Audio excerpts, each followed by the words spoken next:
What are predictive markets? The nuts and bolts on how to invest in the world of news and political.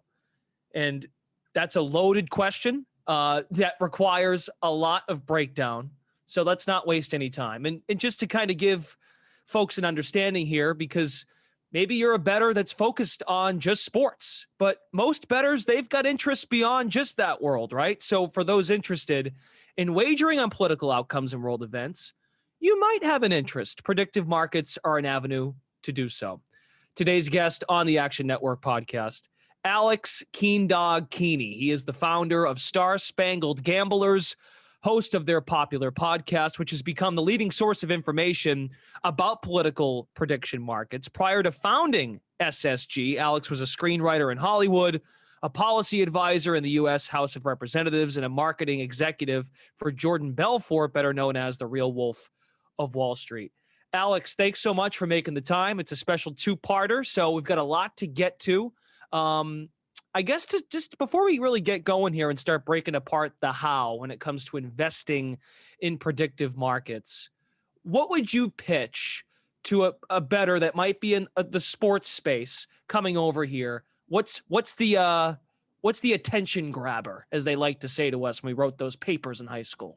Well, I mean, is the idea of betting on politics not an attention grabber out of the box? Like, I've got your attention right now, don't I? You sure do. You sure do. But I mean, let's talk money. Money talks, right? I mean, you're betting on the news. So the information's out there. A lot of times you can find the answers in advance and you can get in and out. It's a market, right? It's like a stock market for gambling, a stock market for degeneracy. So you can come and go on your schedule. You know, you don't have to be right. You can just wait for the market to move your way, take your money, leave, come back in when you want. It's the managing risk is quite easy, I would say. So as far as again, using kind of sports as a jumping off point, how are these markets different from betting on a game at a sports book? Well, first of all, betting on a game in a sports book is really hard. Second of all, betting on a game in a sports book, once my bookie has my money, that's it. I better hope that I win, right? Whereas when I'm betting on politics, which I do, every day of my life, I'm betting into a stock market. I see a news story that I think maybe will cause the market to panic.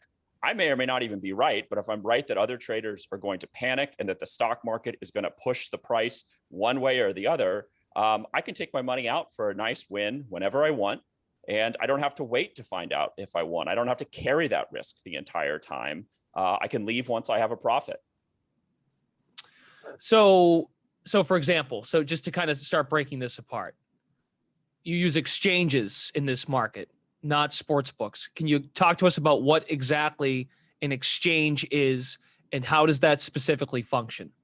Okay, so why don't we talk about the biggest exchange first? Are you familiar with Predicted? Have you ever heard of it? No, I'm new to this just as much as anyone else listening might be. Okay, awesome. All right, you are here for the audience. That is the best kind of host there is. Predicted is the largest political gambling exchange in the United States. They operate with a waiver from the federal government that lets them offer lines. It's boring, blah, blah, blah. The thing that you just need to know is that it's legal and it's safe. So from a bettor's perspective, you don't have to worry about them taking their money offshore. You don't have to worry about the government cracking down on them at this stage in their existence. So that is the biggest exchange. And right now, take, for example, everyone likes talking about Donald Trump, right? You put Donald Trump's name in a headline, you're going to get some eyeballs. So Donald Trump has been in a really bad news cycle lately, these January 6 hearings. At the same time, Ron DeSantis, the governor of Florida, big mouth, big, tall, brawny guy, gets a lot of attention too, has been in a great news cycle. People have been eating up him sort of picking a fight with Mickey Mouse and Disneyland down in Florida. So if you go and look at the exchange Predicted and the betting line, who will be the Republican nominee in 2024? Okay, well, what do you see? You see Donald Trump's share price has gone from about 40 cents to about 30 cents. And in this exchange, it's sort of like every share can be worth $1 or it can be worth 0 cents or anything in between. So Donald Trump's shares have fallen from about 40 cents to 30 cents. That's a big loss in a short period of time. Whereas Ron DeSantis, who has been in this kind of great news cycle while Trump has been floundering, has gone from about 30 to about 45. So that's just paying attention to the news, putting a couple bucks into the market. And now if you're up, you can take it out and go spend it somewhere else. So that is the exchangey nature of political gambling. Okay. What are some examples of markets you can trade in? Oh boy. Well, one of my favorites right now is just betting on whether or not daylight savings time will be, that's not made up. That's not made up. I know. No, I know. It's one of those things. I'm like, oh, I didn't think you could do that. I didn't know that was possible, but here we are. Yeah, well, I mean, these companies need to make a profit. So, when they hear something crazy come out of a politician's mouth, or, some segment that you see on Good Morning America that you think is just total fluff, there's probably a betting line for it. So, COVID cases, that seems kind of dark, but something you can bet on. Who's going to win elections, be the next president? The congressional stock trading ban. I don't know if you hear that story every now and then on Twitter. I'm betting on Congress not enacting a stock trading ban. Really just elections, laws, court cases. You can probably bet on it. Okay. So again, using the sports gambler as the example of who we might be attracting in terms of an audience, as far as other nuts and bolts, like, for example, there are no pushes when it comes to betting in politics. You have a winner, you have a loser. It's not like in a game you take a total. If you take a total of 9 runs in a baseball game and the final score is 6-3, I mean, you push. But what are some of those other technical things that are key differences? I mean, I think it's really important, even more so than in sports. You are betting against fellow bettors in the marketplace. It's a zero-sum game. Okay, you take the action at 20 cents. You bet. You take the 30-cent bet that Donald Trump is going to be the Republican nominee. Someone is on the other side taking a 70-cent bet that he will not be.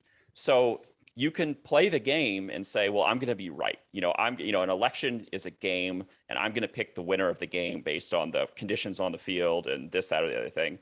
Or you can play fellow traders. You can sort of understand how people will react to the news, how the Karen down the street with all the cats is going to feel, when the Supreme Court does this thing, or how your crazy uncle who buys like the camouflaged cans of Natty Light, how he will interpret news. And you can bet against them in the marketplace. Now, there's, step to that. So, you can bet on the event, or you can bet against crazy people, and both are very lucrative strategies. The other thing that I'm wondering, though, is, and you've brought up some very worthy news items that have been relevant as of late. Is that primarily how market pricing fluctuates? Is that what else does it come down to? I guess, how does the market adjust or not adjust to the level of news? Like, what makes them think, okay, this bit of news is a bigger deal than others? Because as we know, that can be very subjective. Well, I mean, having a good feel for what matters and what doesn't is really what makes you a profitable bettor. Mm-hmm. The market will almost always overreact to the news. Sometimes, in Arizona, for example, the markets have been pricing in a Donald Trump endorsement of Blake Masters for weeks. So, in a sense, the market overreacted to news that hadn't even happened. So your skill as a bettor really has a lot to do with your ability to anticipate the next story that's going to drop. And if you're right about the next story that's going to drop, maybe your 100 shares go up 10 cents in value and you've got an extra $10 in your pocket.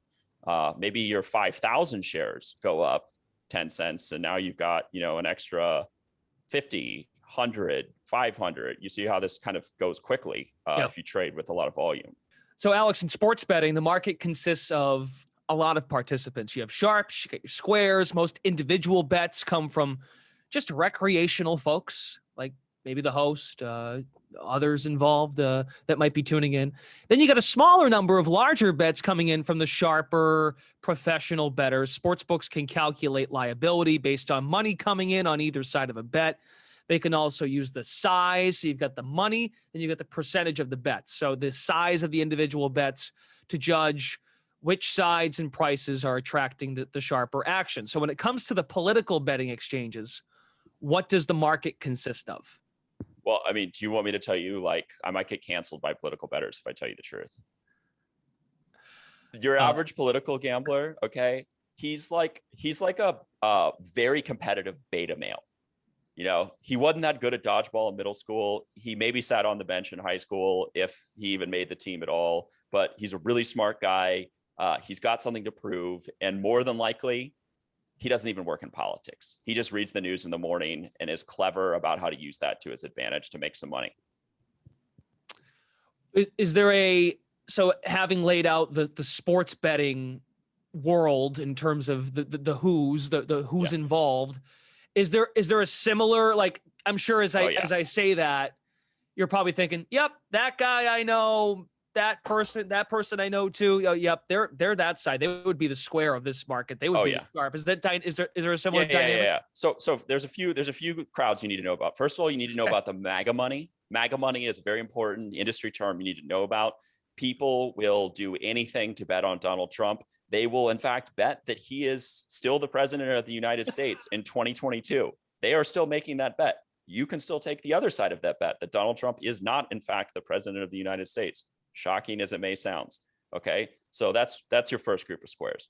Your second group of squares are literally called the Biden squares. Okay, they're the people who bet during the last election that Biden would win. They got very favorable odds to do it because the MAGA money kept betting on Trump and pushing those odds down. So there's the Biden squares out there who just keep pissing away their winnings kind of one bet at a time because they don't really understand politics, but they got, that dose of hopium winning big in 2020. And then there's the Bernie bros. The Bernie bros are like the MAGA money. They will bet on Bernie Sanders or Bernie Sanders endorsed candidate to win any election, no matter how long the odds are. And you can almost always make money just by betting against the Bernie bros. So those are sort of your three groups of squares. The sharps are who they are. They mostly write, podcast, blog on Spangled Gamblers. You have access to their insights through us, if I don't mind saying so myself. But yes, those are your tribes. Yeah, you get based on what you just said, you get the feeling that there are just, unlike sports, far fewer restrictions for insiders to participate. And then I guess what you just kind of said there, a lot of this comes down to head versus heart. Right. I'm sure the home team bias comes through and in a sports book too, but people have a hard time resisting it. Everyone thinks they know everything about politics. You've been at a bad Thanksgiving dinner. Everyone thinks they know everything. Use that against them. Let's assume most of the audience that's listening, that they are not political insiders or government employees. Can they avoid becoming chum in the waters? Oh, I mean, honestly, where do the worst political predictions come from? Like, was it not the Secretary of the Treasury and the Federal Reserve who said like inflation was fake news and made up? Was it not the CIA that said there were weapons of mass destruction in Iraq? Being someone who can win political office or be like a lackey for a politician carrying their bags around, that is not the same skill as just reading the news. That's all you really need to do. Just reading the news, seeing the holes and the bullshit, and figuring out where to park your money to, be the beneficiary of, our leadership class's idiocy. That's a cynical way of saying it, but anyone can do it. It's all public information. So I guess what you're driving at, Alex, is it pays to not be party affiliated. Yeah. I mean, and if you are, like, you just gotta understand that about yourself. Keep the people who have their eyes open, the people who are willing to digest the information that might kind of like stab them in the gut of their, bias or party affiliation or whatever you want to call it. Like, those are the people who are going to win. The people who are just there, to hit the partisan crack pipe, they're going to be gone. You're going to take their money. They'll be off the sites within a couple of weeks. Their money will be yours in a very short period of time if they're not willing to see it both ways and just push the bullshit out of their minds.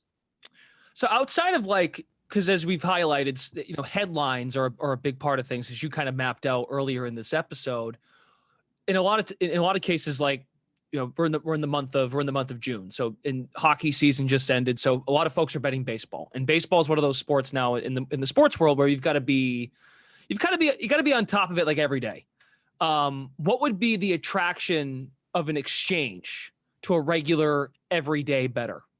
Well, there's themes in politics, and therefore there's themes in betting on politics. So you can kind of get in sync and get in the flow of certain types of markets. There are guys who bet on Joe Biden's polling numbers, and they've been betting on president's polling numbers for years and years and years. And like, you can get in the flow, And you can keep making sort of the same bet, but slightly different over time. So you don't have to master all of American politics.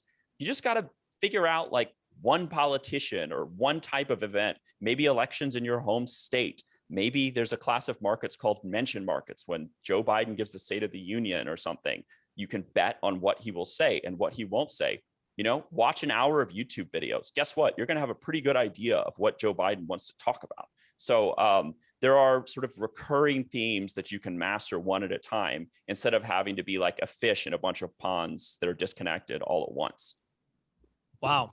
So that's the that's like the equivalent of like a trend. You know, if you're big into trends when you bet on sports, a trendy move might be going on YouTube and finding some old speeches. That's next level. Yeah, or you know, there are a great bet to make over and over right now is betting that Democratic-run cities where people are like really tired of homelessness and crime and stuff like that will throw out their leadership. Like that will piss people off that I just said that out loud, but this is the land of pissing people off to make money. And that is a bet that is paid over and over again in San Francisco, in Virginia. I'm betting on the mayor of San Jose for the same reason, you know, to have a surprise upset there. There are trends, bet the trends, you know the trends and bet them. And we kind of touched on this when we were talking about, you know, sharps versus squares and how the money comes in. Is there a concern about bigger money compromising the integrity of these markets? Are there limits in a place? Like, first, just address that first thing. Is there a concern level ever? Well, I mean, the government's concerned, and there are limits because of that. Predict it. So the two big onshore books, okay? They might object to being called books. Two big onshore books. Predict It. What would they want to be called? Well, the second one that I'm going to talk about claims to own like a unique asset class, you know, like derivatives or futures or something like that. So we could quibble about what that means. But Predict It is capped at $850 a bet. Now the markets are structured so that you can make multiple bets within the market. We can talk about that some other time. The second legal onshore book is called Kalshi. It's spelled like the Whole Foods cereal. They've got like 30 or $100 million or some astronomical amount of Silicon Valley funny money in their pocket. Bloomberg's always writing about them. You know, they're real, even if their name makes you say, what? Like, what did you just say, Keen Dog? So that's your second big player in the US market. Kalshi has a more permissive regulatory structure and clears up to $25,000 of action per line. And then there are various offshore books, blockchain books that, as you might suspect, have basically no rules at all. So a lot of what we've discussed on part one of Betting on the News is reactionary, meaning, okay, here's a headline. How am I, using you as an example, Alex Keeney, going to react to it from a not using your heart, but using your head? But bigger picture, another question we have for you is, do you see the markets having an impact on the future of news? Like how the news ends up being delivered, positively or negatively? Well, I think it already is. Okay. And you certainly saw this in sports. Like, you know, 10 years ago, it was like really weird to hear someone talking about betting lines on ESPN, and now it's sort of part of the package. Mm-hmm. You know, polls failed so magnificently in 2016 and 2020 that this is now something you see commentators refer to, at least online and sometimes on TV too. So betting markets already exist as a different way of analyzing politics. And I think that will only increase as time goes on. And it's certainly the success we're finding at Star Spangled Gamblers. Just a sports example I just thought of off the top of my head. We just saw the NBA draft happen, and the unbelievable swings on who was going to go number one in the draft, Jabari Smith or Paolo Banchero of Duke. It was Banchero, but Adrian Wojnarowski of ESPN is the go-to, one of the go-to NBA guys on reporting. And for much of the day, just the way the market fluctuated because of that reporting, it makes you wonder though where his information is coming from. So if you could just dive a little deeper into how that path of, like, how is the path of the news making its way to the surface? So, I mean, are you basically asking me like who are the people who make markets? Like when this person tweets or that newsletter hits, Yeah, or I mean, because yeah, I think a lot of people that do bet on sports are active on social media to get news. It's a big part of it to get their information. I'm just trying to figure out a way for the casual sports bettor that might be interested in this in predictive markets. Well, maybe they're like, hey, how can I do what I'm normally doing in my normal routine to bet sports to keep that same routine and maybe apply it to this? okay, cool, totally get it. So first of all, Star Spangled Gamblers is the cheat code. We sort of synthesize all of There this you go. information for everyone else. But secondly, um, everyone who bets on politics wakes up in the morning and they read Punchbowl News, which is curated by some old Politico beat reporters. Jake Sherman's kind of like the queen bee over there. Follow him on Twitter as well. Anytime Jake Sherman tweets, markets move. Politico Playbook isn't what it used to be, but that's another newsletter that basically everyone who trades reads. Axios breaks a lot of stories. Chad Pergram over at Fox.